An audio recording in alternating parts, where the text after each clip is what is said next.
Going to start shortly. Please switch off your mobile devices. Thank you.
Before we begin, we kindly request all participants to register through our registration form if you haven't done so. Your input will help us evaluate our objectives for this event, so please take a moment to scan the QR code displayed on the screen or visit the provided link to access the registration form. Your participation is highly appreciated.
Ladies and gentlemen, I would like to announce the arrival of Dr. Hari Narayanan, President of Asia Pacific University, accompanied by Associate Professor Dr. Devinder, Head of School of Marketing and Management, together with the top management and lecturers of APU.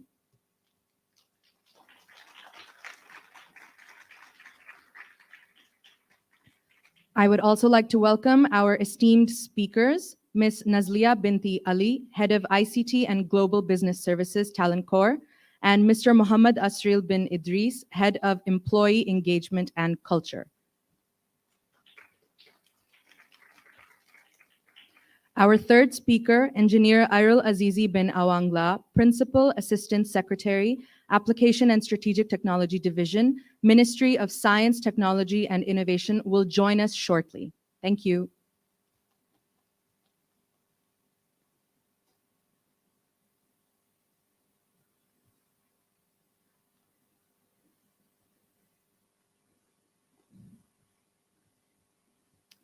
A very warm welcome to the seminar on artificial intelligence, building a smarter future together. I am honored to be your MC for this enlightening and insightful event. Without further ado, I wish to call upon our program manager, Ms. Farah Hasfa Binti Muhammad Supari, to deliver her welcoming address and provide us with an overview of the seminar's objectives and significance. Let us warmly welcome her with a round of applause.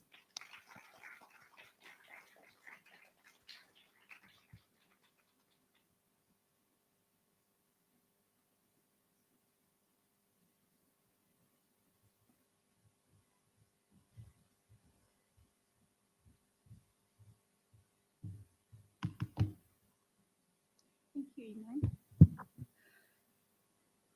Assalamualaikum warahmatullahi wabarakatuh and a very good afternoon.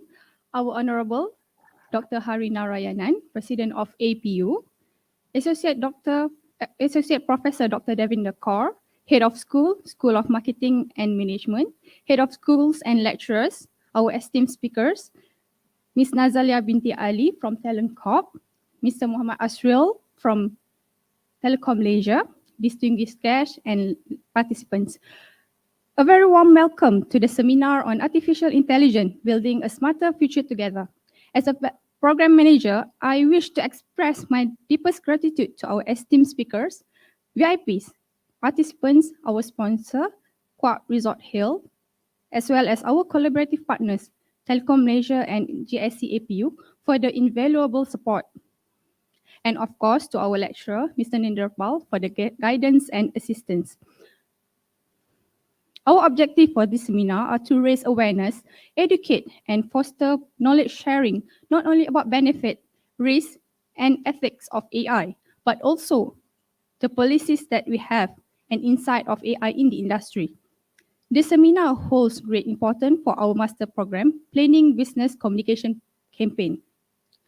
Ladies and gentlemen, I'm proud to lead the dedicated team of AIANs consisting of 6 postgraduate students. They are myself, Ala, Iman, Wasi, Nadini, and Christy, who have worked tirelessly to make this seminar possible. We aim to empower you with the knowledge needed to create a better future through AI. Therefore, I encourage you to actively engage in the discussion, share your thoughts, and ask questions during the session. Let us make the most of this opportunity to learn, network, and pave the way for a better and smarter and more inclusive future together. Thank you everyone for being here today. Let's embark the journey together towards a smarter and more inclusive future. I wish all of you an enriching and memorable seminar. Thank you.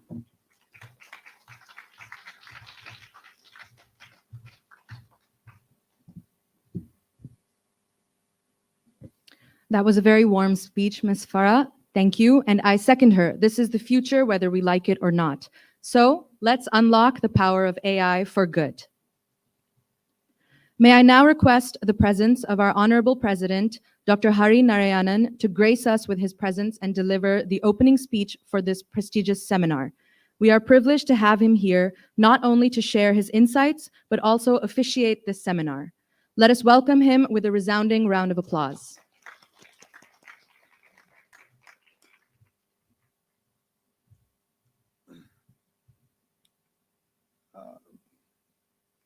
Good afternoon, all. Good afternoon. You should visit our cafeteria. It's a kind of a joke.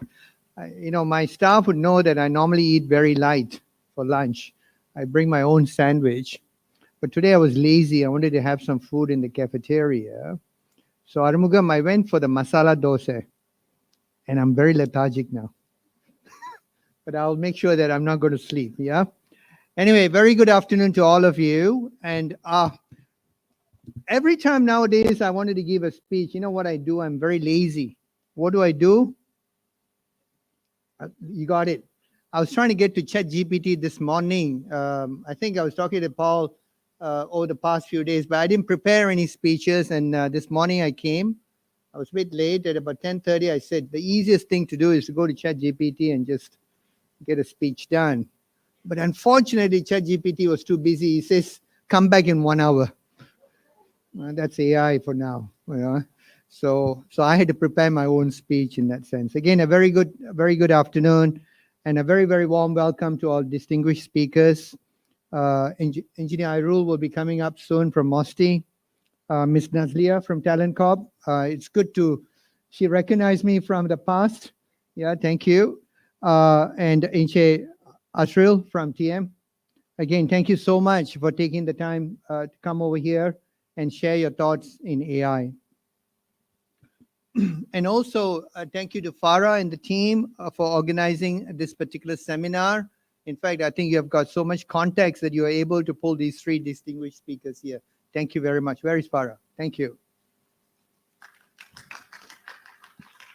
When I asked to give a kind of a opening speech, a few words in the area of AI, I was thinking about, things are moving so fast, but then it brought me back to when I started doing my PhD. This was late. I don't want to give up my age, but it was late 70s or early 80s. And at the time, I was doing more on the manufacturing simulations and so forth. And I had colleagues, and I was fortunate enough to do a PhD one of the UK universities, and there were about 20 odd PhD researchers in the same laboratory and so forth.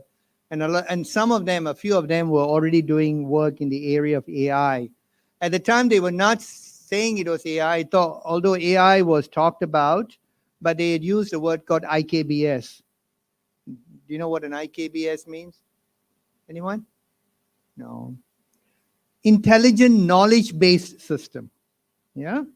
And it was purely a rule-based system. In fact, in the area of manufacturing, where they were doing product planning and process planning, i.e. sequencing, let's assume you got a machine apart, for example, it has to go through 5 or 6 operations. Based on rules, they will set up the machine, and the machine will, based on the rules, will make the decision and say which operation comes first and so forth. That was the research that they were doing at that point in time. And I do recall that AI was even incepted way back in the 1950s, if I'm not mistaken. But it has taken a lot of time for it to mature. And I think you all know that, at this point in time, it's probably, faster than speed of light. I think it's all to do with the fact that internet has come of age, exponential capabilities in the areas of computing. And I also think that there have been a lot of advancements in the area of algorithms that is making AI what it is today a reality. Now, I say that as a train that is unstoppable, yeah? Whether good, bad, or ugly, and I'm sure that perhaps some of you may be pointing out some of the challenges in terms of the AI. I think one of you talking about ecosystem and talents and so forth. There are a lot of good, bad, ugly as far as AI is concerned. But the train is moving. It's moving at a high speed. Some of the statistics that I came through is that, in year 2021, the global market for AI was about 87 billion USD, right? Last year, it grew to about 120 billion. And they are saying that by 2030, it is estimated to grow to about $1.5 trillion. Yeah. It's kind of similar to something that I read about metaverse. I think metaverse, AI, they're all, I guess, implicitly infused in that sense. So students, you talents have to kind of be cognizant of that and make sure that you are up to speed on some of these things. Now, the other part of it is that there's also a worry about what AI is going to do to jobs. Statistics are saying that AI will probably wipe out about 85 million jobs worldwide in the next 2 to 3 years. the good news is that it's going to create 97 million jobs. So net about 12 million jobs are going to be new. The question is that, are we generating talents for the 85 million or the 97 million? So I hope that from an APU perspective, we are up to speed and we are doing all the right things in terms of future-proofing our graduates. Now, I was speaking to the CEO of a fintech company just two days ago. We had a visit there to understand what are their talent needs and so forth. And he's from the Silicon Valley. He's been here for a year and a half. I won't tell you the name of the company, but he basically said he's in the fintech area, especially servicing all the credit cards and debit cards and all the banking industries. And he said that it's going to be a drastic change in the banking sector, in the finance sector, the way that the AI is coming about, right? And I think all of you know about ChatGPT, and it's remarkable that it's reached about 100 million users within 2 months. And the joke is that telephone took 75 years to reach 100 million, all right? So things are moving very, very fast, yeah? And I think it's already reached 1 billion mark in terms of the number of users and so forth. So what do we do? Stop the moving train? Can we stop the moving train? I don't think so. It is pretty tricky. You don't want to stand in front of the train, And the question is that how do we, as a country, as organizations involved in academic, how do we generate talents that can negotiate and get on the moving train? The train is not going to stop for us. How do we become very innovative and creative to move or to go into a moving train? I guess we need to think ahead and plan on what we should do to keep ourselves updated, upskilled, and reskilled. I hope that Nazlia, you'll be talking about talent. Yeah, we hope to find out from you. So looking at the topics from the speakers, I'm sure that they will give us some insights in terms of how we need to negotiate the moving train. Yeah. So I hope that this seminar, and again, Farah and the team, thank you for putting this thing together. I'll be here the whole afternoon listening. I want to learn too.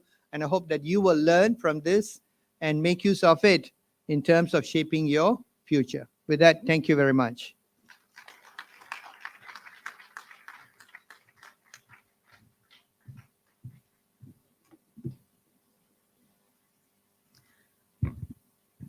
Thank you, Dr. Hari, for your insightful opening speech, setting the stage for this impactful seminar. Before we proceed further, we have a special opening gimmick prepared to engage our audience visually. Ladies and gentlemen, let's give a round of applause to keep the energy up as we commence this exciting visual presentation.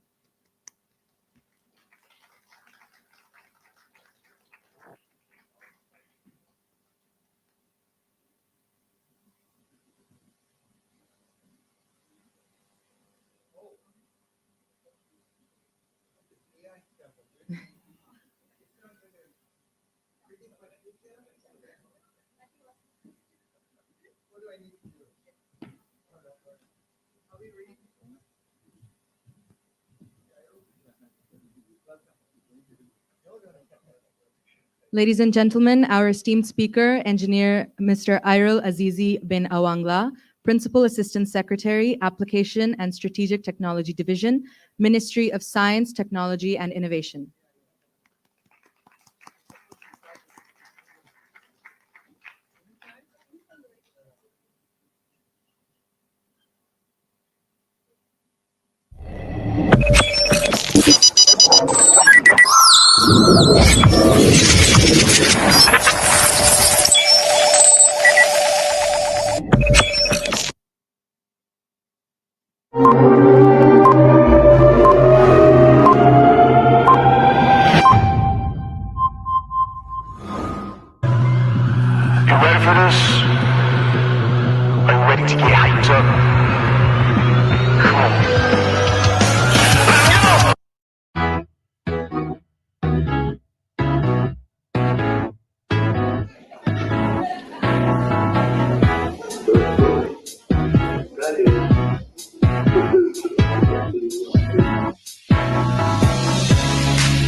Ladies and gentlemen, we now move into the heart of our seminar, where we will have the privilege of hearing from distinguished experts in the field of artificial intelligence.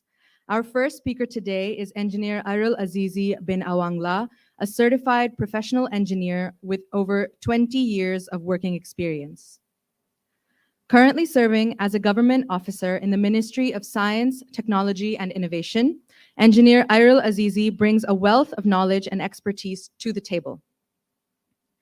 Prior to his role in the government sector, he spent 16 years in the telecommunication industry, excelling in various areas such as project management, project implementation, product development, product management, technical support, and pre-sales.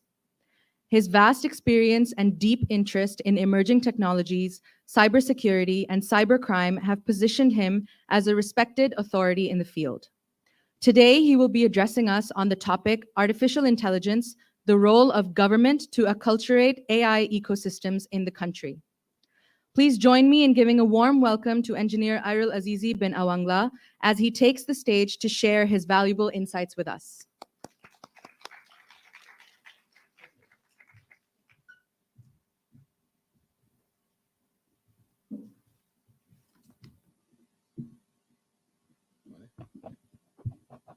Ada control. Okay, so press. Mhm.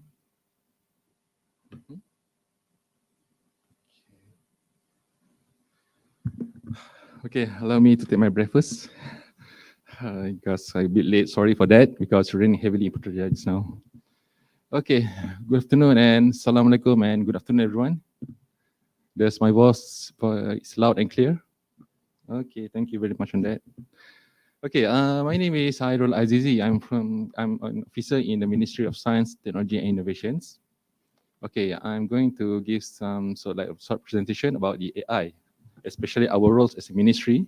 How do we develop or acculturate the AI ecosystem in this country? Okay, first and foremost, I think you're all aware that Ministry of Science, Technology and Innovations, or MOSTI in a short form, the roles, right? Because we were tasked to spearhead the STI in the country and at the same time solving the specific national issues and challenges, and along the way to create a wealth among the Indonesians. But in the emergence of the 4IR technologies, it has transformed the whole global ecosystem of the economy through the technology breakthrough. So we take note on that. That's why we launched recently last year the emerging technology roadmaps. There are a few emerging technology roadmaps that we focuses on, such as AI, blockchain, advanced materials, and robotics. The two of the roadmap is under one purview actually, the blockchain and AI. So these are the content of my presentation today.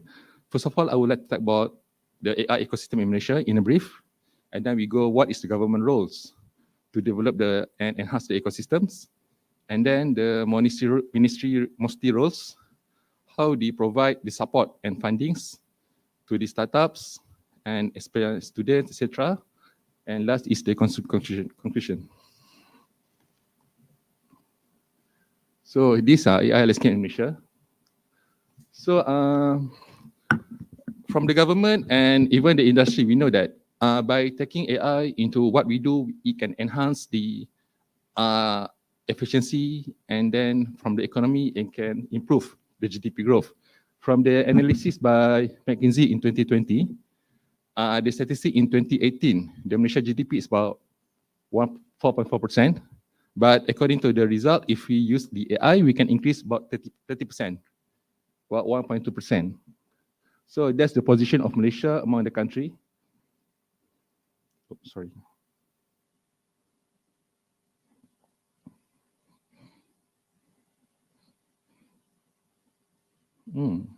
Where's the okay, never mind. Okay, based on the calculations, the AI roadmap, we can predict if we implement the AI within 5 years, what will be our GDP growth actually. Okay, and this is about the Government AI Readiness Index. This study was by the Oxford Institute. Based on there are about 39 area of focus divided into 10 subsections, and further divided into 3 pillars: government, technology, and infrastructures. Okay, interesting things to take notes that in 2020, when we first start about this AI thing, for IR thing, our country position is about number 28. And the score is about 66.36. And in the next 2020, actually we managed to increase our score to 67.37, but our ranking goes a bit one to 29.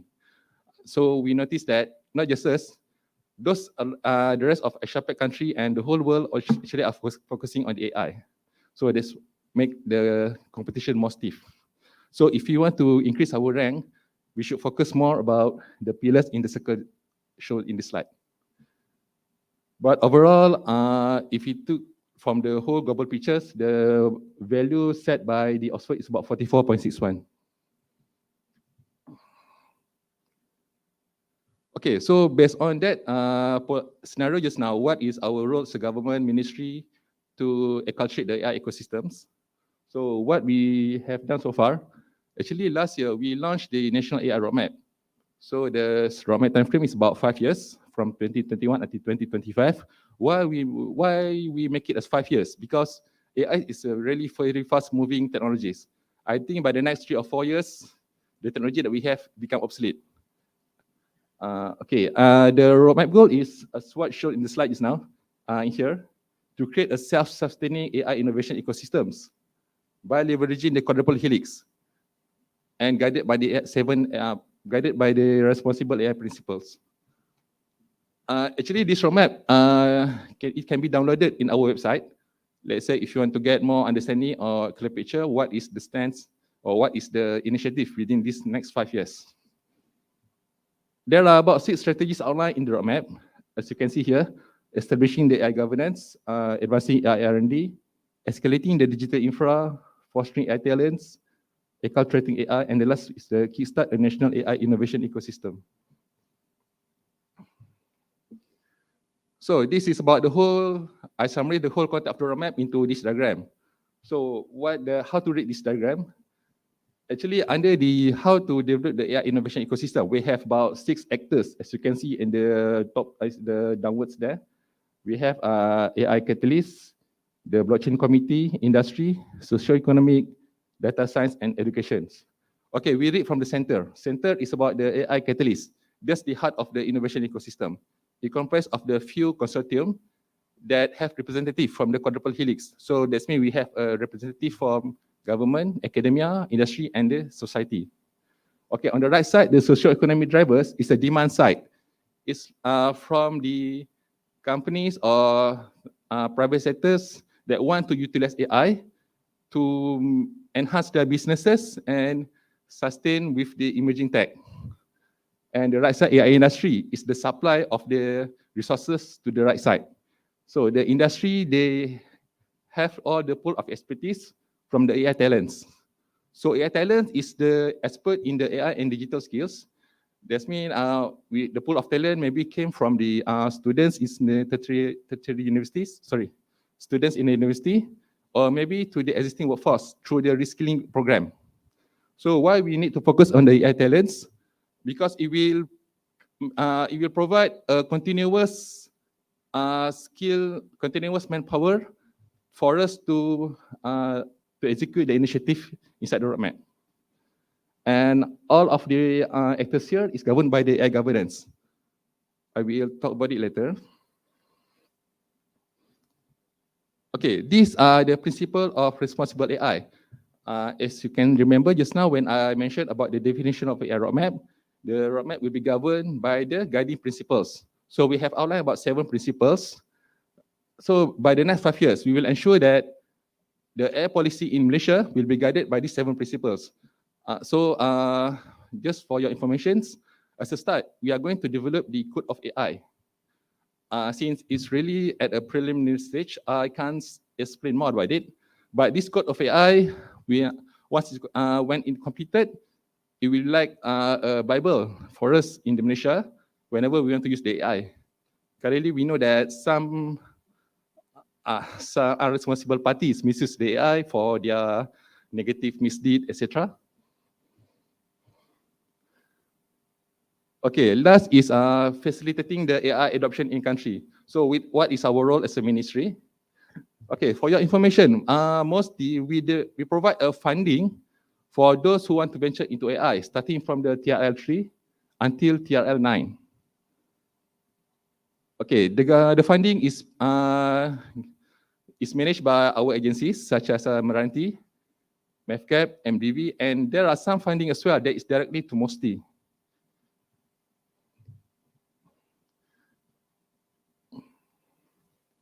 And last but not least is a National Technology Innovation Sandbox, or NTIS.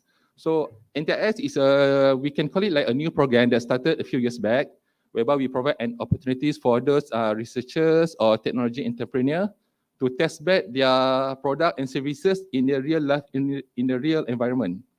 So in the NTIS Sandbox, you can test your product and services and then get the result and then use that as a supporting, what in simple main words, like a supporting proof of concept for you to gain a grant for commercialization purposes. So NTIS is fully under Meranti, and that is the benefit and support if you enroll into the NTIS Sandbox. Okay, I think that's all from me for today. Basically, the conclusion is, as we know that AI can enhance the economy and productivity, etc. And then the roadmap that we recently launched last year was aimed to build an sustainable AI ecosystem in the country. And then, yeah, we do provide funding for those startups and technopreneurs through the NTIS, through the NTIS project. And last but not least, we encourage participants from the university, industry, yeah, in short, in the quadruple helix, for us and together with us to build the ecosystem in the country, because that task is not for us to deliver it alone. We need to work together. I think that's all from me. Any question?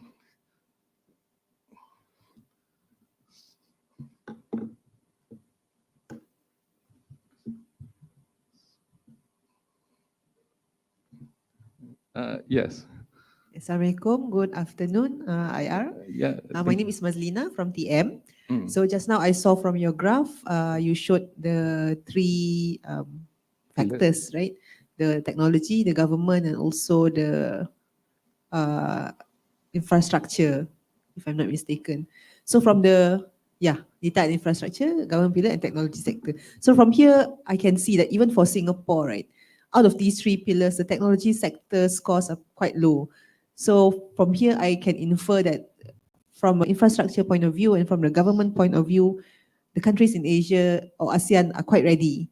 But when it comes to technology sector, the industry players, the people, we are not quite there yet, even Singapore. So what is the government's plan to actually encourage the take-up from the technology, especially from the industry? Because I think the take-up from industry is really important for us to further increase the flourishing of the innovation in our country. Thanks.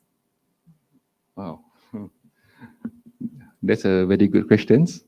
Actually, we can answer from many angles, but I try to find an exact way how to answer that question. That means if I'm from the ministry, what be my role, right?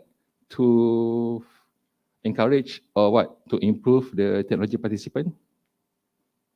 Something like that? Or no, we just open up. Is it? Am I correct?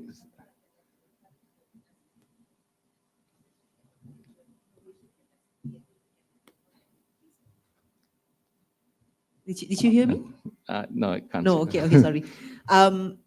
Especially from the industry part, right? The innovation capacity and the human capital. So how can we encourage the industry, especially the industry players? From the quadruple helix, we have the industry also as one of the players, right? How do we encourage them to further take up the innovation? Because government alone, we cannot enhance the use of AI. We need the industry players to also take up that responsibility, and especially the human capital is, I think, where the universities, especially where APU comes in as well. So what are your views on this? Okay, this will be my view, but it may be not official from the ministry point of view. Okay, from my view as from the Technology Strategy Application Divisions or TSA, well, from the industry, yeah, I took a back step backwards. When we launched the roadmap, we had identified about 26 initiatives to be launched within the 5 years. And then from this, we established a committee, actually, committee from the AI and blockchain.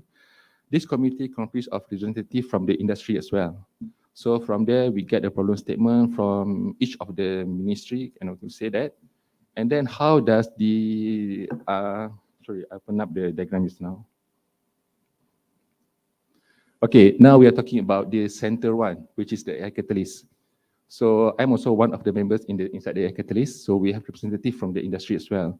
So how does we can move forward with the problem statement that we have from the ministry itself? Why I would say ministry?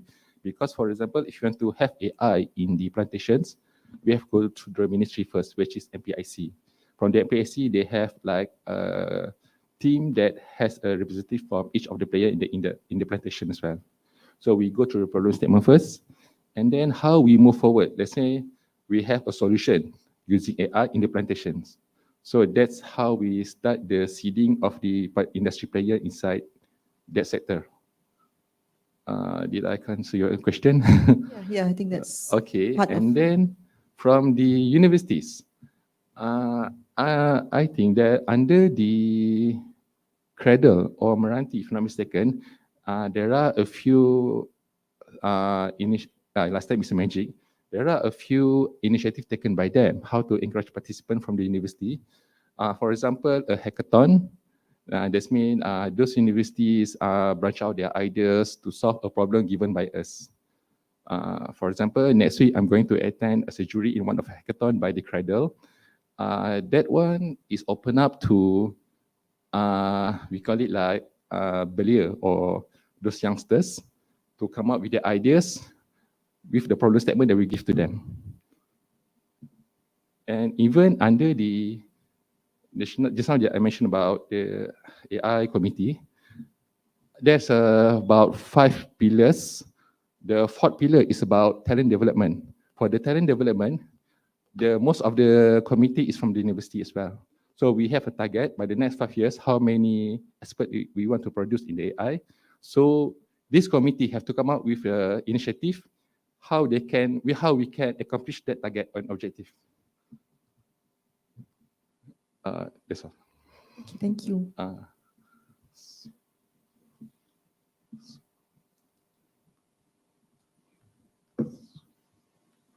So we have a query online. Okay. There's audience who are asking, what are the benefits of artificial intelligence to the sector of clean energy and how we can implement AI to fight against global warming? Clean energy, right?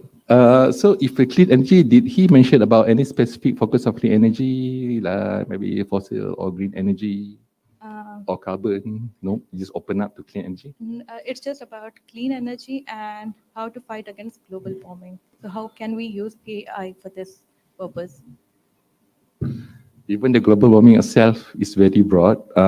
Yeah, if you want to talk about AI in global warming, I would take about maybe 1 hour or more. Let me think about how I can narrow down that question. Is it okay with the white send the question?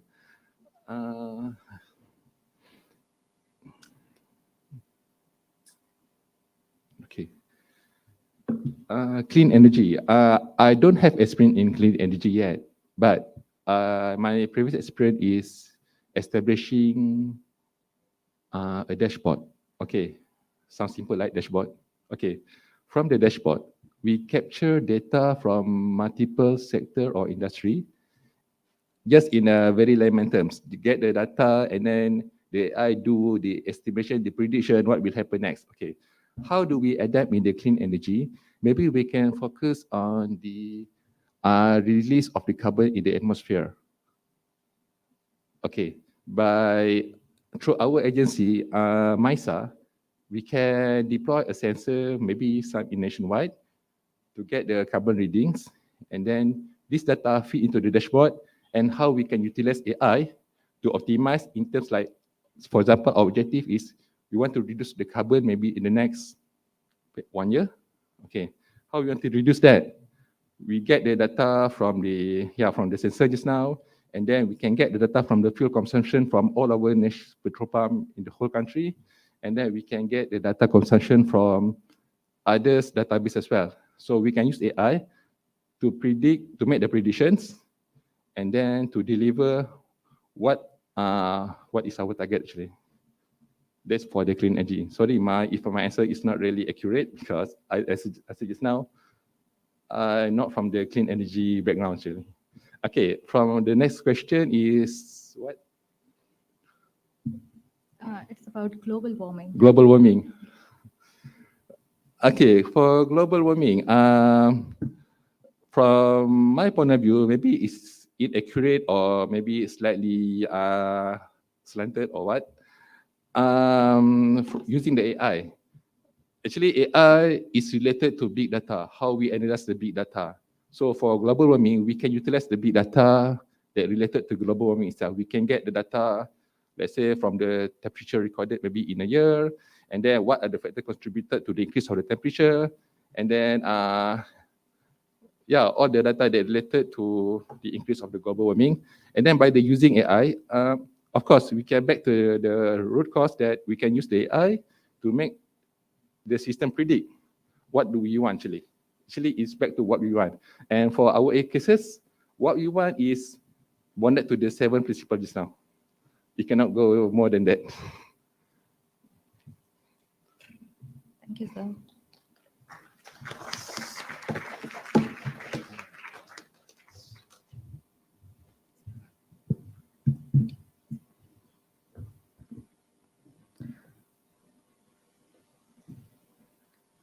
Thank you, Engineer Irul Azizi, for your insightful presentation on the role of the government in fostering AI ecosystems.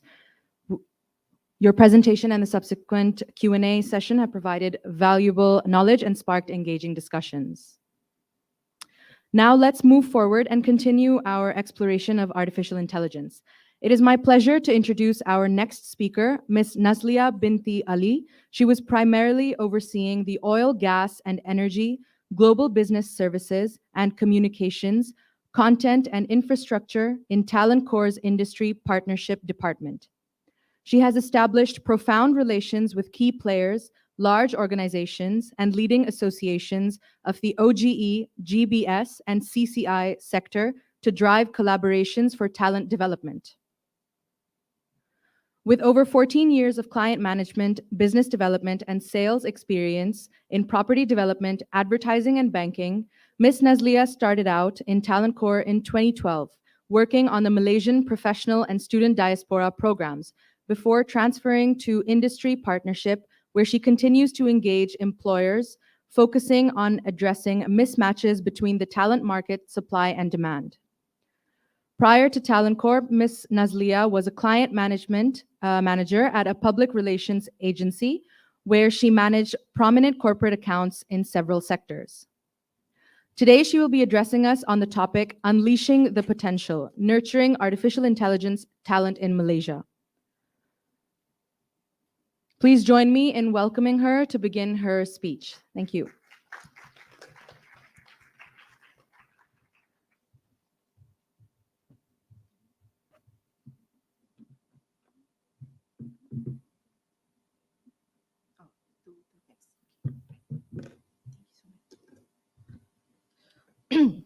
Assalamualaikum and very good afternoon, everyone. I know that, after evening, suddenly, after lunch, everyone will be a bit quiet and all that. So I want to make it make it interesting to everyone to also engage with me while I'm actually, sharing some of the insights. All right. Actually, it's very interesting to have Dr. Hari here. I mean, after such a long time, 2012, I think 2011, Dr. Hari have been very supportive of Talent Corp and all that. So good to see Dr. Hari again today. thank you so much to the organizer, Dr. Hari, also president of APU, and everyone. Okay, yesterday, it's just yesterday, just want to share with you, right? I went to National Contact Center Conference. It's very interesting because, a lot of people saying that contact center are so boring, right? Answering calls and all that.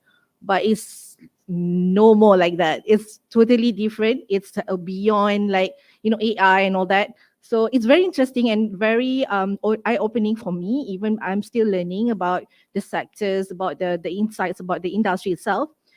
So one of the speakers from US, they are actually promoting AI for contact centers. So all the AI, I mean, like the how now the transformation and the fast moving information that you need to follow through and all that. It's very hard for people to remember everything, right? I mean, like I'm sure everyone also now cannot memorize all the books.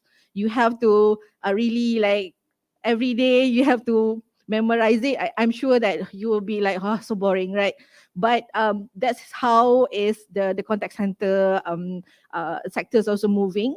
So if let's say customer client calling, they also don't know, you need to memorize everything. But because of the AI, it helps them and it elevate the agent knowledge, because they just have to type it and then all the answers ready for them in their fingertips, and they just effectively communicating with all the clients. So it's very easy, fast and all that. So I think AI have helped not just for contact centers. I mean, even though some people say contact centers is boring, but they are moving also towards the next level, the next value chain and all that. And interesting enough, not just AI for contact center, but other sectors are also, right. For example, like in oil and gas, they are also using AI to generate to make sure that in offshore, for example, they don't have to go offshore, because during the monsoon season, that's very very not safe for them to go there. So what they do is they have the AI system and all that to actually the robot in also in their site for to see what is the maintenance that they have to do, and checking on the temperature and all that. So a lot of things, right? I'm I actually, there's a lot of examples that I want to share, but I meant of the timing. So the I want to ask you, how many of you use Chat GPT? Put up your hands. Be honest. Okay, how many of you use Chat GPT for your study? Okay, that's what happened yesterday also. So, a lot of people saying that they already have, used ChatGPT for their work, even work, right? I mean, doctor also asked your speech for the speech and all that. But how is different the ChatGPT and us, like human? I wanted to quote Dr. Hari just now mentioning about a lot of jobs will be eliminated. There's no more jobs for us because there's an AI already there. But how human is actually complementing whatever the AI is, because this AI, they just like do it. I tried doing speech for my boss. I also cheat a bit, but I found out that there's a lot of repetition in the speech itself, and it doesn't have any like emotional context in that. So the speech is just like very dry and just boring. People were like just 5 minutes. I think people were like snooze. I'm sure everyone will do that also, right? If there's a boring lead or someone saying a very boring speech. So that is why human is very important, and I'm sure that now everyone knows about why is AI is actually not taking over your jobs, but you are the one who use the AI to elevate your jobs, to make sure that your jobs will be more effective, fast, and everything is on top of everything, right? All right. So, all right. This is something that I always show first because we just had our 2-3 years of pandemic and a lot of things changes, and I'm sure that a lot of you also know that the acceleration of transformation of digital and all that. So we can see that from the automation, we have to reskill and upskilling towards whatever the future is. So this is the job of the future. You can see that data and AI. I just highlighted that one. It's very, very important, especially for all the you students to understand is what is the increasingly important skills. So these four skills is not the AI.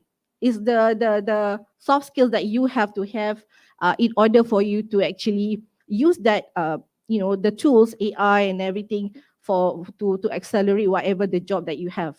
For example, into critical thinking, problem solving, you need to understand that. You need to feel that before you do all things that is actually moving fast. So self management, I always check with my team because sometimes they always very, very busy with all the work. Self management are also very, very important because you need to realize that if you are moving too fast, you need to also sometimes stop and think, think again. Oh, okay, should I do this? Should I do that and all that? So self-management. And technology use and development, this is something that you know already. Okay, before that, I want to share with you, because in Talangkot, we are also publishing critical occupation list. So this is actually a bottom approach where we want to get the insights from the industry itself. So from the industry, we will ask them, what is actually the critical occupation list? So the critical occupation list will be nominated by the industry. And this is the report last year. We had, it's actually not last year, 2020 and 2021, but we produced it last year, where we have this 42 high-skill occupation listed as critical and demand. So you can see that system analysts, software engineer, software developers, application programmers, all these are digital occupations that you never know that is existed in like last 10 years. So now it's actually demand by the industry. And 86% of newly listed occupations are actually digital professions. So this is the data professionals. I think AI is also considered as data professionals, cybersecurity professionals, and I'm thank to APU because you are generating a lot of cybersecurity professionals also. Thank you so much, because the industry people are saying like we don't have enough talent, for that. So I think that's great because we need more of the industry people to actually take our talent, young talents, to develop them, right? We don't want to take from overseas or from foreign talent. We want to develop our talent. All right. This is also, we had organized actually our industry academia collaboration workshop last year. Thank you to APU again, because APU is actually collaborating with us, hosted the workshop last year. And we had, I think, 60 plus 70 from industry and also academia joining the workshops. And they actually discussed what are the issues and challenges of the industry, especially in digital. And they had like a recommendation, some of what are the top skills, what are the skills that required by industry itself. So this is the skills required. You can see like AI, of course, cybersecurity, IoT, even 5G. And you believe me, sales and marketing is still very, very much needed. So if you are say, I'm thinking just sales and marketing, don't be left out. But sales and marketing, you can sell anything. You can sell anything, right? All right. Okay. A lot of things I don't have to share with you further, because I'm sure you know, right, blockchains, robotic, and all that. So this is the where we are actually heading to, the future skills that we need currently. All right. Okay. Because of we have a lot of data, so I want to compare the current skills and also the fast growing skills. We have LinkedIn data, we have MySQL, the one, the critical occupation list that we publish every year, and we have the industry academia collaboration data also. So we can see that even LinkedIn, the current skills, the one that, in people that are currently in LinkedIn, they have digital skills, they have all this, but they don't have, they didn't put AI specifically as the skills, right? They have like analytical skills, they have engineering, software in development, SQL and all that. But specifically in IAC, in this industry academia collaboration, they mention it. The industry mentioned it that AI is one of the skill sets that is required by industry. All right. I think this is not just one industry, but every industry looking forward. And the fast growing or the future skills also, you can see that there's no AI, but a lot of analytical skills, for example, a lot of software developers, software and applications, JavaScript, AWS, and DevOps, robotics, and all that. So all these are actually in demand, and you can see like the common skills and the fast-growing skills, right? Okay, just a bit of insights, like how is Malaysia doing, and what is actually the top employers which currently employing AI skills talent, right? You can see that we have quite a very low kind of talent for AI currently, because there's 10,000 comparing to our skilled labor, we have 2.8 million. So 10K is actually quite low. And so we need more, because we have a very, very high demand for AI talents in Malaysia, especially these top employers. Intel, I'm sure Dr. Hari agreed with me. Intel is actually hiring a lot of AI skill sets. Petronas, Accenture, and surprisingly, UM and also UTM are also hiring, because I think they want to have the lecturers, the one who actually have the skill sets also to share to the students. All right. So all that, the top job skills, we have software engineers, senior lecturers, and even the top skills is AI, Python, machine learning, C++, and data analytics. So you can see like the top industry, internet, semiconductors, like in Penang, everyone are actually looking for AI talents, computer software, even in higher educations now, I'm sure everyone are looking for lecturers that have these skill sets, and the information technology, the IT, right? Okay, I would like to compare also some of the how Malaysia is actually doing with some of the countries in the world. For example, Malaysia have 10,000 AI, the top skills is AI, Python, machine learning, and all that. How about US? See, US now have 391,000 professionals, right? Even UK have 96. Europe itself have 420,000. How about Southeast Asia? But I think Southeast Asia are a bit low, comparing that, because a few of country in our Southeast Asia. So I think we are moving towards increasing our development for talent in terms of AI. So we can see that there's a fast growing skills also even in Malaysia. It's very interesting to see that fast growing skills is quality assurance, because if you have a lot of AI things, you want to see that the quality is there also, right? So the quality assurance is very good, very, very important. Recruiting, yes, of course, everyone want to recruit people. Everyone want to see the best talent for their organization. So that's why I think recruiting is also one of the fast growing skills in Malaysia right now. Okay, this is my last slide. So I just want to highlight, right, some of the automations replacing some of our jobs. The role of, for example, want to share roles for research assistant, for example. So traditionally, we are extracting data, translating data and all that.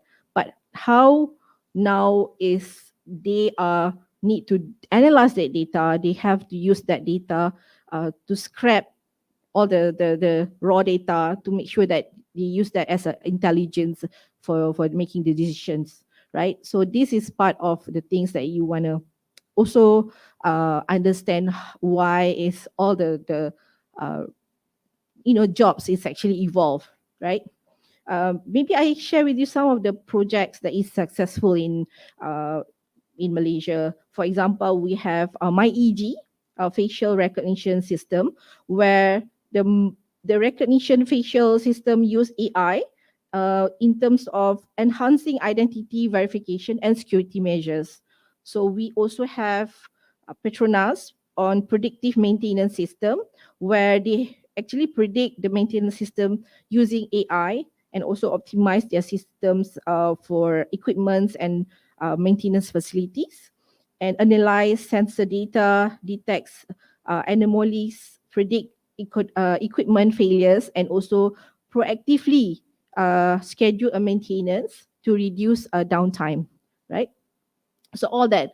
Even just recently, in 2020, Huawei Malaysia, they partner actually with Ministry of Health to deliver Huawei Cloud AI assisted diagnosis solution in Sungai Buloh Hospital. So this one is actually a local medical workers where AI skills is actually delivered on CT image analysis for potential COVID-19. That is why we actually accelerate in terms of curbing all our AI. I mean the COVID-19 virus, right? So one of the things is actually where our government working closely with Huawei to develop this AI. All right. Everyone is need to be involved in terms of how we want to shape our future, especially you guys, young talent. We need to develop you. We need to make sure that we have a very strong AI ecosystem. First, coherent policies. I am, even we are in government, like me, and also I think IR just now mentioned about how policy in government and all that. So we are playing a crucial role in terms of nurturing our AI talents, right? But for sure, we cannot be only one to deliver this. We need a support from the academia. We need support from the industry, and also all that to make sure that we have create a good job opportunities for our young kids, like for you guys, right? And in Talent Corp, we also have very focusing strong industry academia collaboration. That's why one of the things that we do last year, we had workshops together with academia and also our partners, industry and all that. We had 10 sectors. So we are going to do another 10 sectors this year. And to make sure that we facilitate, partnerships, whatever the partnership between the industry and also academia, provide internships for you, provide mentoring programs and all that. So all that will be part of the ecosystem for us to actually develop some of the AI skills, talent, and even digital talents, right, for our country. For example, STEM enrollment in school. It's quite alarming for us to know. So there's a drop in terms of the enrollment. But how we want to do is we want to make sure that you can be part of it also, like students. You can actually encourage all these kids. Okay, let's do some competition or hackathon together with all the kids, right? So to develop their interests in terms of digital, especially digital for AI and all that, because they are also very IT savvy, digital. They know, like, if 3 years old, you give handphones, everything. They know already how to flip, all that, even like using TikTok and all that, right? So I'm sure that we can actually develop our young kids and all that, starting from school. And last but not least, I want to highlight that skills, currency, and network. So one window skills currency in terms of upgrading our talent. We are actually collaborating with all the industry and also academia to make sure that we have actually one a platform for us to collaborate together. So a lot of things, for example, we will be launching soon. There's one collaboration that we will be together with Microsoft. We call it a Pan Uni program, a boot camp. So it's actually a boot camp where facilitated by Microsoft. So Microsoft will actually be the one who upskill you as a student or graduates in terms of examination, preparation, even we have like industry talks and all that to actually share some of the things, how you can actually be certified and be trained for the digital development. So there's the three Microsoft fundamentals that we are actually collaborating for top certifications, which is Microsoft Azure Fundamental. This is actually jobs for professions, administrator, business user, developer, and also technology manager. The second certification is actually Microsoft Azure AI Fundamentals, where you can actually be the AI engineer, right? And the other one will be Microsoft Azure Data Fundamentals, where data analytics and also data analyst and also data engineer will be trained by Microsoft, and you also be placed by industry partners by Talent Corp, where we are targeting 10 to 20 companies, big ones, MNCs, GLCs, to actually hire you as interns and also hire you as a fresh graduates. So we'll be keep in touch with you on the launching. Tentatively will be September. We would like to have, we are targeting to train 1,000 students, so all over Malaysia. So this is actually part of Microsoft, their initiative together with government. So like, for example, they had done the bootcamp in Indonesia. So they had like more than 1,000 students that's actually participating. So we want to get more participation also from APU and also other universities. All right. Okay, I think that's it. Any question that you want to ask me?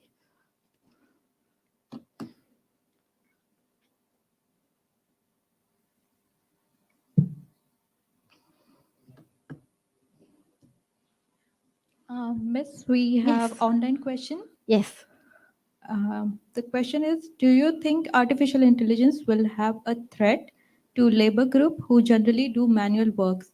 For example, tolling is automated, which has consumed jobs from people who used to sit at tolling booth. Tooling Tolling booth, the tolls or tools? which we have on highway. Okay. You mean if the AI is actually replacing The labor group. the labor group? Okay. I don't think so, because all humans actually, we need to be agile and reskill and upskilling for ourselves, right? I mean, a lot of people saying that, oh, okay, this software or this technology coming up, and then I'm sure my job will be replaced. Don't I mean, we have to encourage all these people, because we have been advocating to industries. A lot of industry people saying now they are actually reskill and also upskill their employees, even though they have like all this TVET level, or those mid-level kind of professionals doing the job, in terms of, for example, the one that you mentioned earlier. A lot of things can be done, but at the same time, there's also need the talent itself need to change, because change is not easy, right?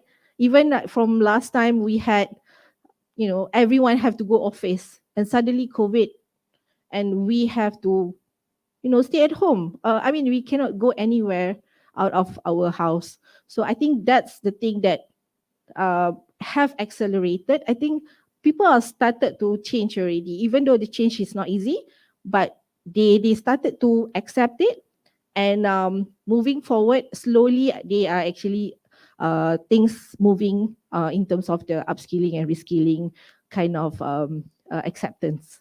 Uh, I met a few HR in, like, maybe for example, for even oil and gas, right? They are small company because they are actually supporting the big operators.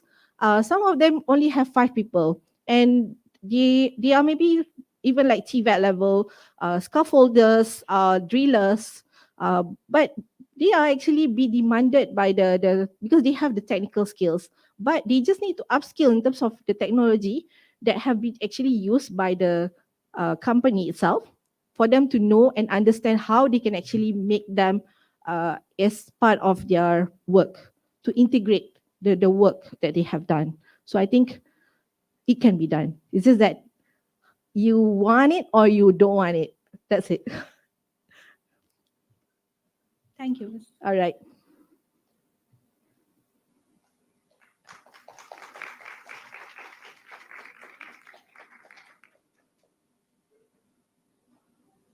Audience, anyone has any question?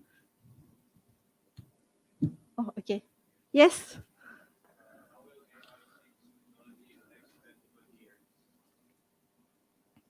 I can, sorry. How will AI change technology in the next 10 to 20 years? Oh, okay. Honestly, I don't know. I don't know the answer, because who knows? I mean, even like, okay, uh 10 years or 20 years down the road, I don't know, when, because you didn't born yet. During that time, we have IRC chat. We have to go to the to the cyber cafe. We call it cyber cafe. I'm sure Dr. Hari knows what it is. But during that time, it's actually my time when I was a student, right? So we go to the cyber cafe. Cyber cafe is actually a computer kind of shop where you can actually go there and do some chatting with other friends beyond your network. So even I didn't realize that now we just have to chat using our mobile, right? I also don't know that. So the technology moving forward so fast. Even now, TikTok is the viral, the go-to social media. I think last time it's Facebook, right? Now Facebook is almost like dead. People say, oh, this is just for boomers, all the the traditional ones and all that. So I don't know. The technology is always moving so fast, and people now start to accept it, and they realize it, and they change very very fast. And we just have to embrace technology, whatever AI maybe after this, the new ones coming up. We don't, you never know.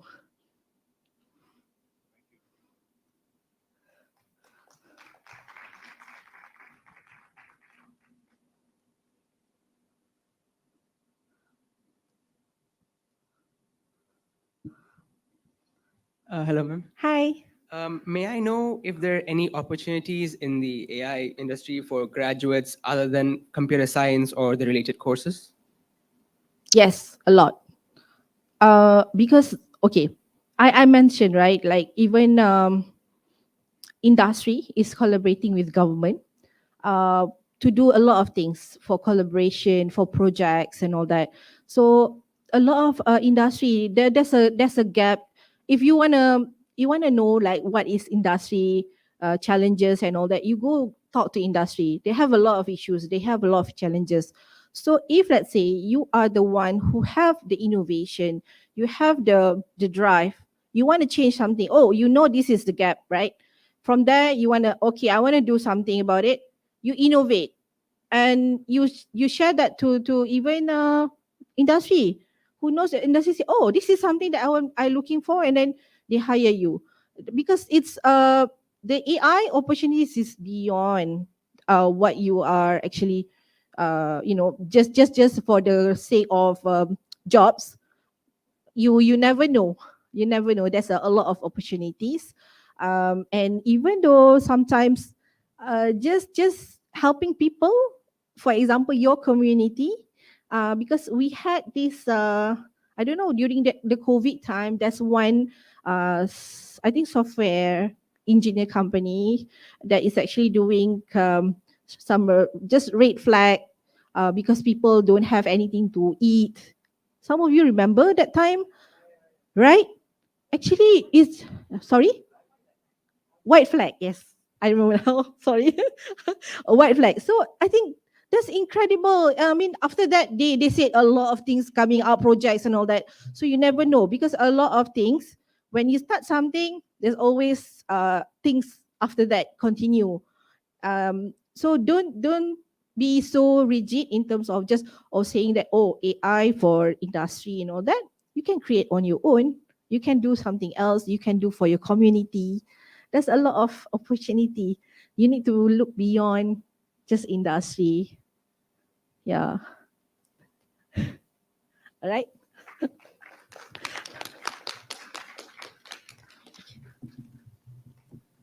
Thank you so much. This one, yeah? Okay. Thank you.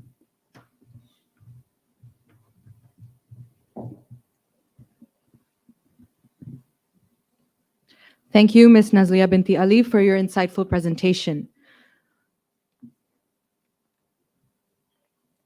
Now we will proceed to our final speaker for the seminar, Mr. Muhammad Asril bin Idris, an experienced communication practitioner with a 20-year career in both the corporate and government sectors. Currently serving as the head of employee engagement and culture at Telecom Malaysia, he leads initiatives aimed at driving performance and productivity through workforce alignment, motivation, and well-being. His portfolio has included strategic communication planning, public sector relations, employee communication and engagement, media and stakeholder management, advertising and promotion, corporate responsibility, and corporate writing and publication. Mr. Muhammad Asril is passionate about the transformative potential of generative AI in the communication industry. Given the universal value of communication skills, the implications of this AI revolution resonate beyond the communication field, impacting a broad range of roles and industries. Today, he will be addressing us on the topic, Are You Prepared? A glimpse into the artificial intelligence revolution in communication. Let us give him a warm round of applause as he steps forward to share his valuable insights with us.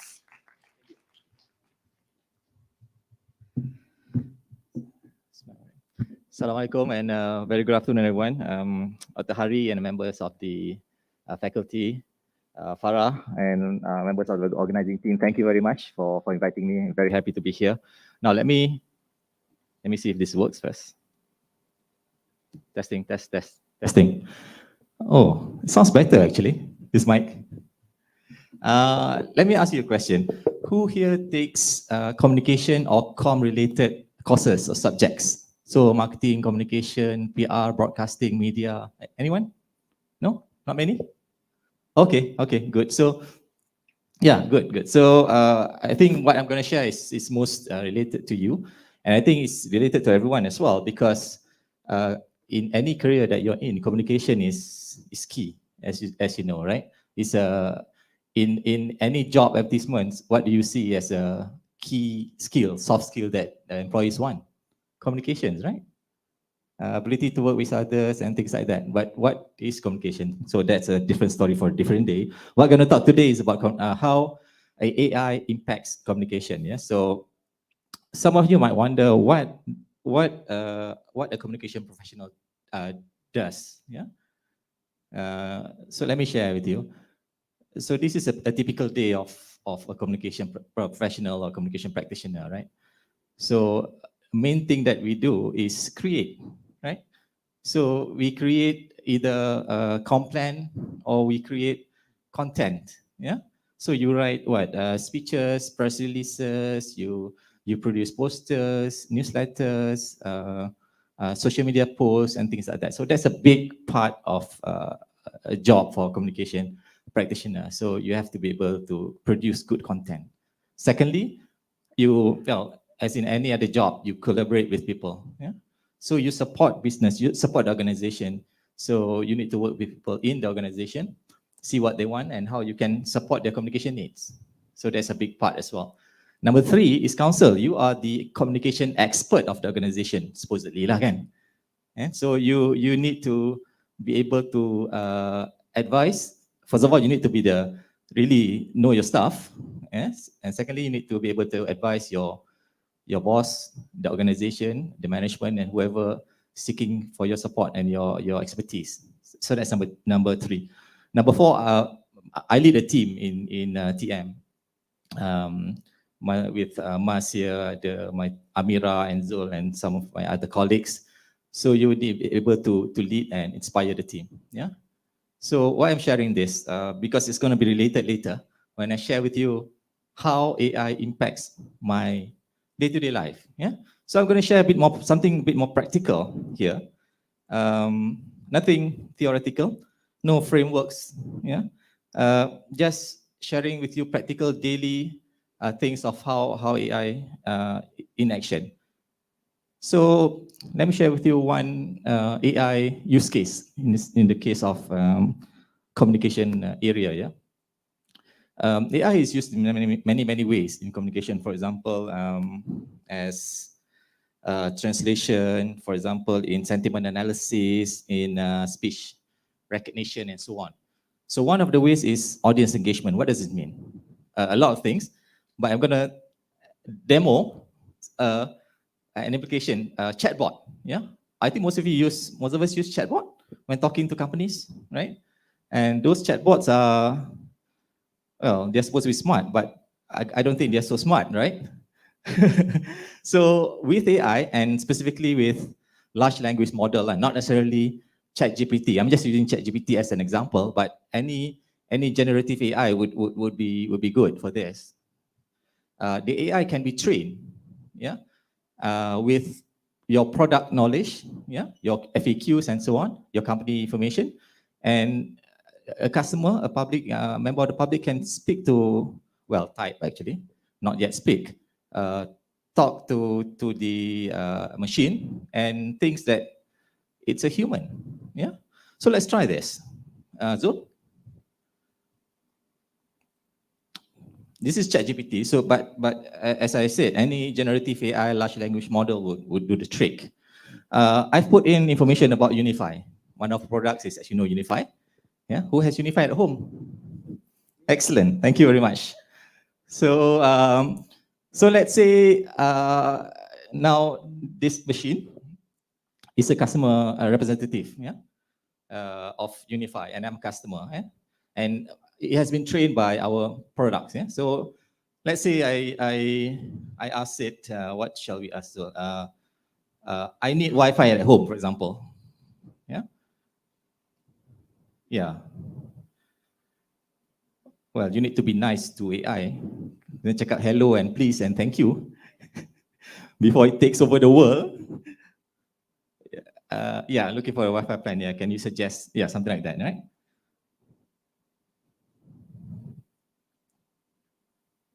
Yeah. Okay. So dia tanya your preferred internet speed and budget. Let's say I don't want to answer this, kan? Customer kan macam-macam perangai kan? So they just they just say whatever they want to say. So let's say I want to say I have 4 people at home, and we all work from home, and we watch Netflix all night. Suggest something for me, something like that.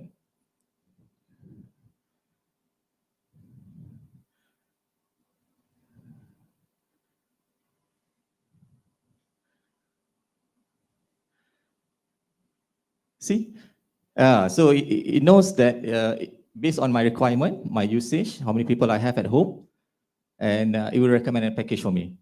And it has a price, right? Okay, let's say now I want, apart from internet at home, I also want mobile service. I forgot to tell you, I also need a mobile service.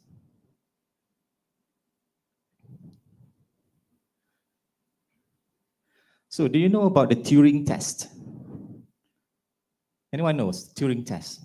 So a Turing test is a test let's say you have two machines, right? And not two machines, one machine and one human, and you don't know which one is which, yeah? And you talk to them, yeah? If you cannot differentiate, I mean, it's a long test, but in essence, if you can't differentiate between which one is human and which one is machine, then the machine is said to pass the Turing test, yeah? So I think with ChatGPT, I think we're getting closer and closer to that. Maybe perhaps not yet, but closer and closer, I believe, yeah? So as a Unified Home customer, you are, okay, this might not be the paid version, otherwise it's going to be fast.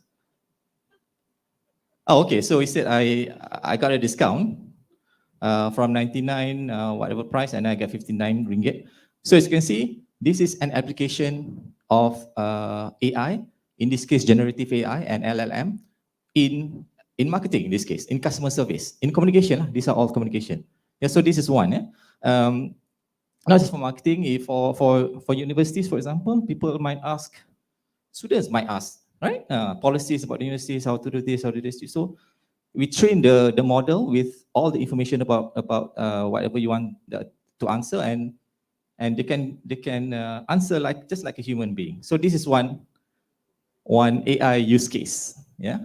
Now, as I mentioned just now, a big part, in fact, of my job is content creation. Okay.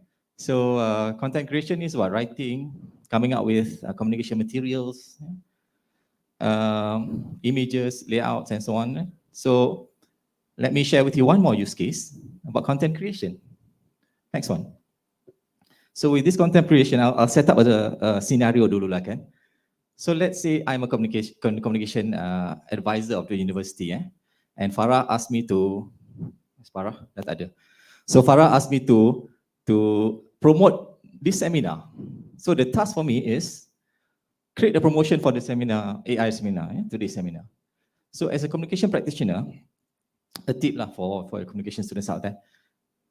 Once you have a task, there are basic questions that you need to ask always, yeah, before you even start and advise or do your work. Number one is, let's go to the question. Okay, one is you ask, what is the communication objective? That's the first thing. So here I think it's clear lah. It's to promote, yeah, to promote the seminar. So you need to be clear of the communication objective, and then very important as well, start with the audience. Who are the target audience? Yeah, and target audience can be there's only one, or there can only be multiple target audience. Yeah, different segments of target audience. So ni macam communication class pula, doc. So different target audience. Yeah, so you may have a primary target audience, say university students, and you have a secondary target audience, say I don't know, public or something like that, right? So that's number two. Number three, then you come to the content. So in content, there are a few things you need to ask. What are the messages? What are the facts of the seminar? Baru ngumpat you tadi. And what is the visuals, yeah, that we're supporting? And what's the CTA? CTA is call to action. Yeah. So what's the call to action for this communication material? So in this case, the call to action should be register lah kan. Either you scan a QR code to register, or you go to web page to register. Yeah? And then what is the best communication channel to use? Yeah. So ni belum sampai part AI, how AI can help lagi ni. Just communication class dulu. Right. So katalah in this case, Farah kata promote this seminar to 4 target audience. Yeah. So the first target audience is university students. Second target audience is primary students. I tak tahu macam mana how primary students would be interested in AI. And third is creatives and artists. And fourth, farmers, dia kata. How do you promote AI to farmers? AI seminars. Yeah. So how do you do this? Yeah. So of course we use AI lah kan. Macam Doc kata kan, malas kan? No, tak malas lah. Actually, AI is personally I feel is a good first draft of things lah. Yeah. Kan? Yeah. Let's say you have a staff, when you will ask your staff to do, okay, do me a first draft of this poster, for example. So it's the same thing. Yeah. So as a communication practitioner, communication professional, you see the draft and you improve on it. Yeah. Through a refinement of the prompts and so on. Yeah. So let's say the part audience ni, So what do you use to write the copy? ChatGPT lah kan, one example. And what do you use to produce the visuals? Siapa tahu? Any AI tools that you use to produce pictures, images? Stable Diffusion Doc, thank you. Anyone else? Tak tahu eh? Oh, ni kena tahu ni students ni. All right, so in my case, I use ChatGPT for the copy and also Midjourney, yeah, for the images, yeah.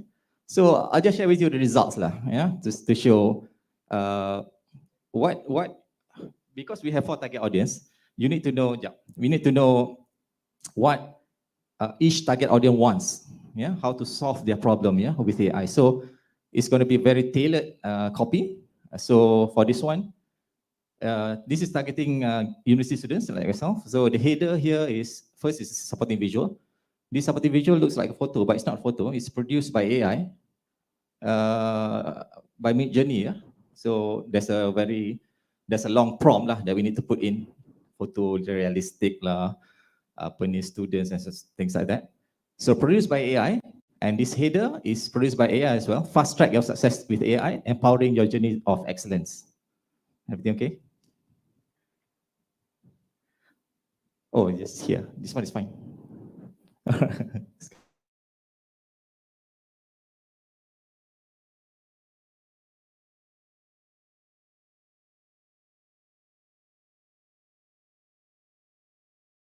The organizer might ask you to do something, but you are not familiar with the subject, yeah, AI, in this case, yeah.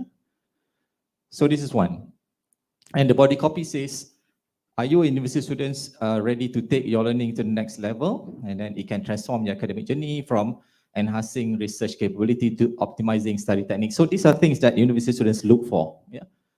So again, in communication, you need to tailor your message to the audience, yeah. So next, let's see the next one.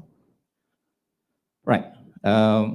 This is for primary students, yeah. So primary students, of course, your message should be simpler. Your language must be simpler, yeah. So AI helps you with that, yeah. It says here, dive into the magic of artificial intelligence, let the adventure begin. And attention, young adventurers, get ready to step into the incredible realm of AI, discover friendly robots, smart toys, and amazing technologies to make our world come alive. So again, the language is targeted to, say, 10, 12-year-olds, yeah. And the pictures are, again, produced by AI, pictures, with a call to action. Grab your friends and join the adventure. Let's unlock the magic of AI together. Ask your parent to bring you. So, okay lah, target to them lah. Yeah, so this is one. Now, the next two audience is different kan. One is targeting artists and the other one is targeting farmers, yeah. So again, you need to, once you get this assignment, you need to understand what artists and farmers want, what problem can AI solve for them, yeah. So this is what,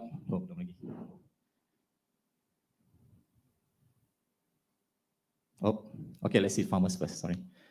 So this is what it came up with. Maximize your agricultural success with AI, boost yield and profits. Yeah. So Farah and I used to work at Ministry of Agriculture, and we know for farmers, yields and profits are most important things. Yeah. So it goes straight to their needs, straight to what they want, and even the copy pun supports it. Yeah. Use AI for smart decision making. Witness how AI can revolutionize your farming practice and so on.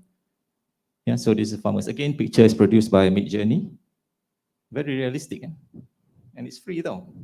Okay lah, adalah subscription sikit, tapi very cheap lah kalau nak minta orang take pictures kan, actual pictures, actual drawings. Right, the last one is ignite your creativity, exploring the intersection of art and AI. Intersection of art and AI. So nice header there. So this is how you appeal to artists, yeah, to come to AI seminar like this. Yeah. So again, these are just some ways of how AI is used. These are real case lah. Okay, not real in my work lah. I do different things, but this is a work that posters that some communication practitioners might produce. This is just example for me. Yeah. So to recap, these are the posters, right? And you can see the value of AI.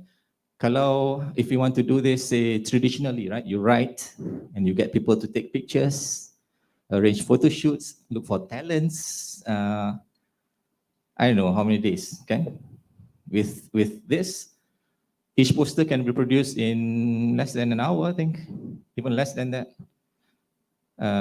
Of course, not AI. ChatGPT, for example, has its weaknesses, but when you get the first draft, you need to refine and refine. So that is when prompt engineering comes in. How you customize and refine your prompts to get the output that you want, like, yeah. So my last slide is about what are the essential skills and mindset of the AI age. How do you make full use of this AI and new technology? Okay? One is understanding AI capabilities, limitation, and bias. I think this is important. You have to know what it can do, what it cannot do. And you have to know that it might have biases, and you have to recognize that, and you need to, again, refine. Kalau you see some output is biased towards one area, you need to pull it back in, yeah? So secondly is, I've mentioned this a few times, prompt engineering. This is something new, a new skill that's emerging. Yeah, prompt engineering is, like AI is there's input and there's output, right? So if you input trash, you'll get output, the trash output as well, right? So you need to be able to really give it, number one, good context, yeah? So get it as much information as possible, background as much as possible about your product, about the things that you do, about your intention, about your audience, about whatever, and then give it the instruction.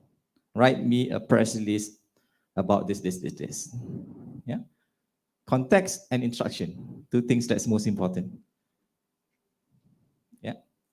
So thirdly is adaptability and continuous learning, of course. I think we are just in the beginning of the mass AI age. I'm sure there are more coming, more tools coming, more exciting tools, technologies coming.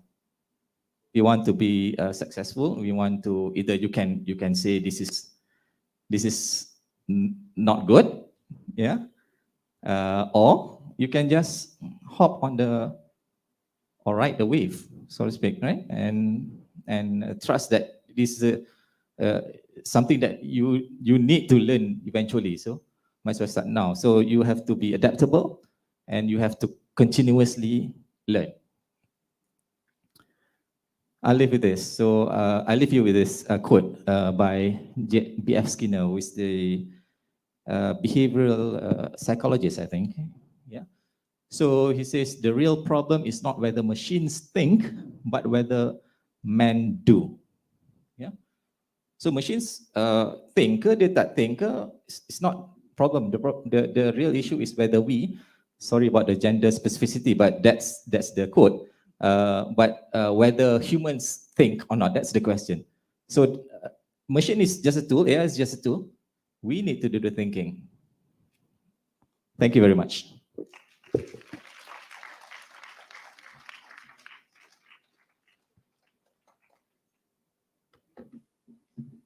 Audience, any question?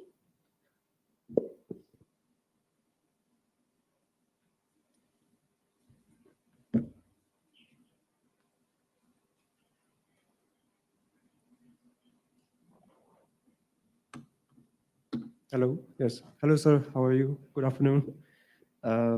My question is for you is, what is your opinion of the views that using AI will reduce the touch, the human touch in our communication, we say? Using AI will reduce human touch. Yeah? Yes. Or it can in communication. In communication, yes, in communication, okay. Right. If I can draw a parallel between AI and let's say a typewriter or a computer, a word processor lah, a word processor, a Word, Microsoft Word, kan? So you would say a handwritten letter is a personal touch, is a human touch, kan? Yes. But nobody can deny a typewriter or now a word processor, a computer is way better in terms of efficiency, in terms of even presentation, it's nicer, and so on, right? Yes. So I think it's not a matter of human touch is one, but AI can in fact help with human touch because it allows us to focus on working with human, the collaboration part, and let the machine worry about the non-human touch things. I mean, you write things are not human, right? You write, right? So let the machine do all that, do the image generation and so on, and we do the human collaboration part. Kan? Yeah.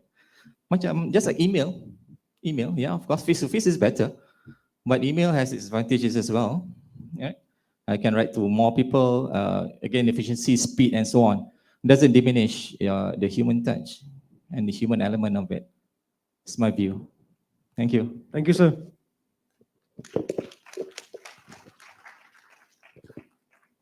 So when using AI for content creation, do you think there are any ethical implications or any ethical guidelines that should be kept in consideration? Yes, I think there's a big debate on this, big discussion on this, right?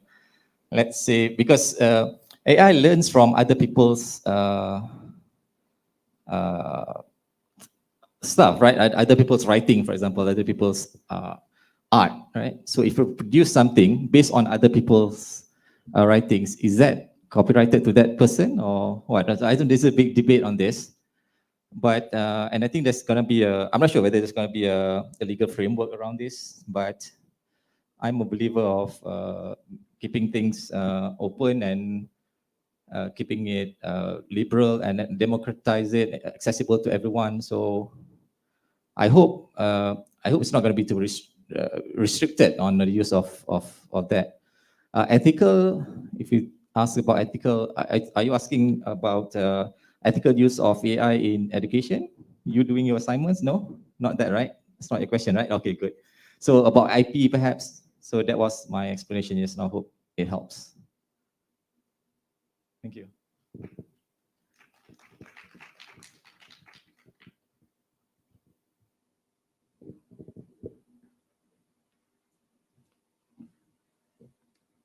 That's it. Thank you.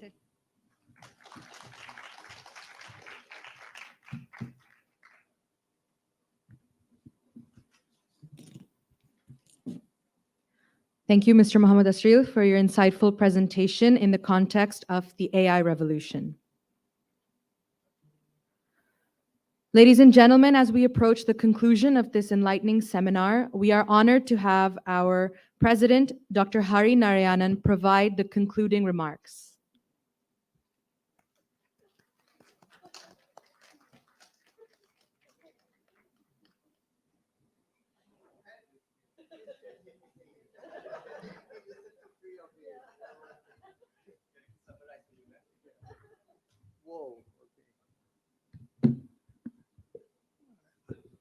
I came to listen to all three of you and I thoroughly enjoyed it. Congratulations and round of applause again to the speakers, please. Yeah. And I think that we had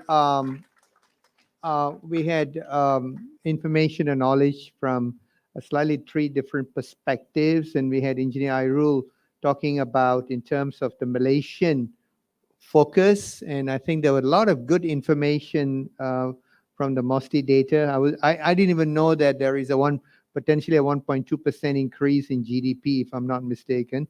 And I think that I think all of us should also go back and look at the AI Readiness Index. Interesting, while you were talking, I was actually Googling to see, I think the question was asked just now from our associate there, who asked about that particular area technology. That was the one. Because in my personal opinion, what tended to happen is that even in Singapore, it was low, isn't it? Because innovation is not there. I think that particular part of it is the ingenuity and bringing innovation within that country. And I think number one is US, if I'm not mistaken. So I think it's important for us to go back and look at that, expand on what just now what was presented and learn a bit more on those things. And of course, as they talked about in terms of the talent and very interesting information. I think some of these things will be useful for the university also in terms of developing the curriculum and the program, albeit we continuously work on these things, looking at the mega trends out there to identify what programs and what portfolio improvement that we should be making. And it was very interesting at the end of it in terms of how content development is being done. I just learned 2 days ago about stable diffusion, so I'm not so clever about it, you know. And in fact, I just created my presentation using stable diffusion, but still a bit buggy, if you want to call it. So what we had was 3 different perspectives, and I hope that you enjoyed it. I thoroughly enjoyed it. Hopefully that will be very useful for you, students, as you go through the journey still with APU and you learn a few things from that. You know, one of the things that I think there was a question about content development in terms of, I think there was a question just now, isn't it? So these are very, very useful information and answers that you got from the experts, and I hope that you will enjoy using that. Okay. With that, thank you, and thanks, Farah, for organizing this. In my mind, it's been very successful. It's a pleasure to have 3 different speakers from different areas, and I, as I said, I thoroughly enjoyed. Hope you enjoyed too. Thank you very much. Thank you.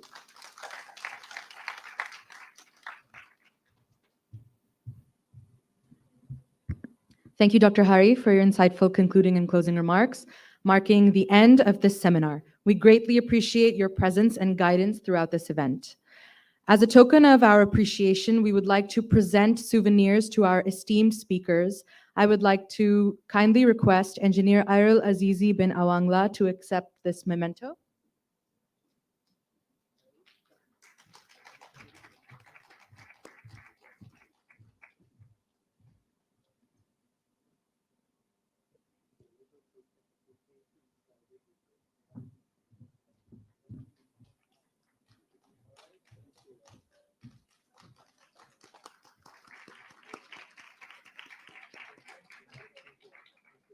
Miss Nazlia Binti Ali, please accept this memento.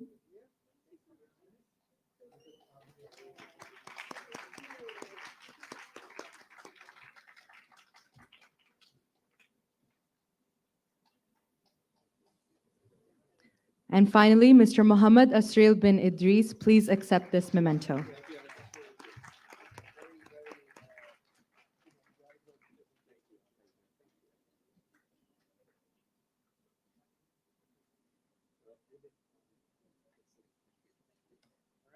Thank you.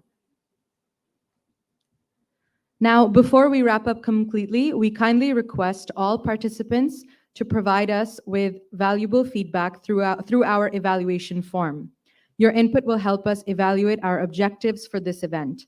Please take a moment to scan the QR code displayed on the screen or visit the provided link to access the evaluation form. Your participation is highly appreciated.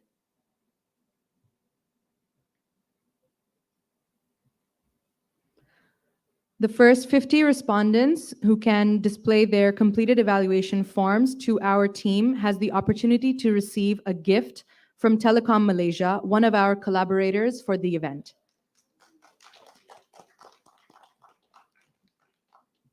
Thank you once again to all the speakers, participants, and organizing team members for making this seminar a resounding success. Your contribution is invaluable. We look forward to future collaborations and wish you all safe travels and continued success in your endeavors. Thank you and have a great weekend ahead. Can we have a group photo with the speakers?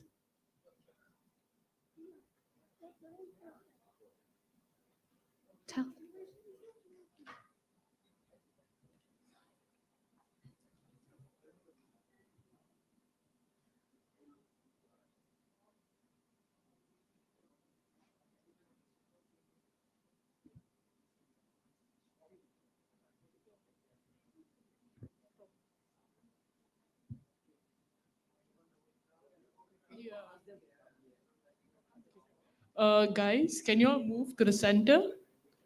Everybody. I would like to request the audience members to please move to the seats below. Thank you.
Can you all feel the front places?